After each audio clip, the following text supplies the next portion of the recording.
شادی کے چند دنوں کے بعد جوان بیٹا اپنے والد صاحب کے پاس حاضر ہوتا ہے اور والد صاحب کو کہتا ہے ابو آپ کے بڑے تجربات ہیں اور بڑا آپ نے زندگی میں کامیاب وقت گزارا ہے، بڑے تعلقات سنوارے ہوئے ہیں، لوگوں کو بھی کافی آپ اپنے ساتھ مینیج کر کے چلتے ہیں، کیسے کر لیتے ہیں؟ اب میری شادی بھی ہوئی ہے، میرا گھر بھی اچھا چلے، ہمارے دونوں میاں بیوی کے معاملات بھی خوشگوار ہوں، بقیہ زندگی میں بھی اچھا انداز میں لے کر چلوں، کچھ نصیحت کیجئے نا ابو۔ والد صاحب نے بڑی شفقت بری نظر سے مسکراتے ہوئے بیٹے کو دیکھا، مثلا کہا بیٹے کام کرو، اندر سے ایک پینسل اور ایک کاغذ لے لو۔ تو وہ پینسل اور کاغذ لے کر بیٹا حاضر ہو گیا۔ اچھا بیٹا وہ ربڑ بھی لے آنا، اریز جو مٹانے کے لیے ہوتا ہے، ربڑ بھی لے آنا۔ ہاں ٹھیک ہے، ربڑ بھی لے آتا۔ بیٹا ربڑ بھی لے آیا۔ اب والد صاحب کے پاس بیٹھے، جی ابو۔ کہا بیٹا جو تمہارے ذہن میں نا کچھ لکھو کاغذ پر۔ بیٹے نے اپنی طرف سے کوئی ایک جملہ کاغذ پر لکھا تو والد صاحب نے کہا بیٹا اب اس کو مٹا دو۔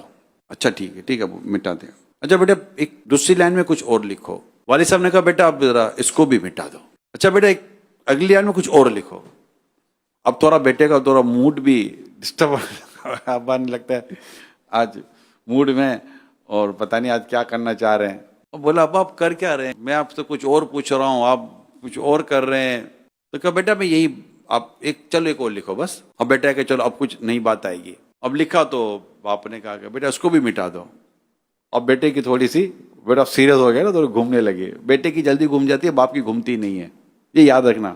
اب بیٹا تھوڑا سیریس ہو گیا تو باپ نے کہا بیٹا اصل میں جو آپ نے مجھے جو سوال کیا نا یہ اس کا جواب ہے۔ اگر کوئی بات کہیں کہہ دے اور اس بات کو دماغ میں لے کے بندہ بیٹھا رہے نا تو پھر تعلقات کبھی اچھے نہیں ہوتے۔ دماغ کے اندر ایک ربڑ رکھنا پڑتا ہے جس سے دل اور دماغ صاف کیے جاتے ہیں۔ اسی طرح لوگ منتقم المزاج بن جاتے ہیں، بدلہ لینے والے، بس موقع ملنا چاہیے وہ لے کر ہی بیٹھا رہے گا۔ بعض باتیں دل میں یوں گھر کر جاتی ہے لیکن درگزر معافی اور درگزر سے کام لے گھر چلتے ہیں، دوستیاں نبھائی جاتی ہیں۔ قرآن کہتا ہے وَلْيَعْفُوا وَلْيَصْفَحُوا، معاف کرو درگزر سے کام لے۔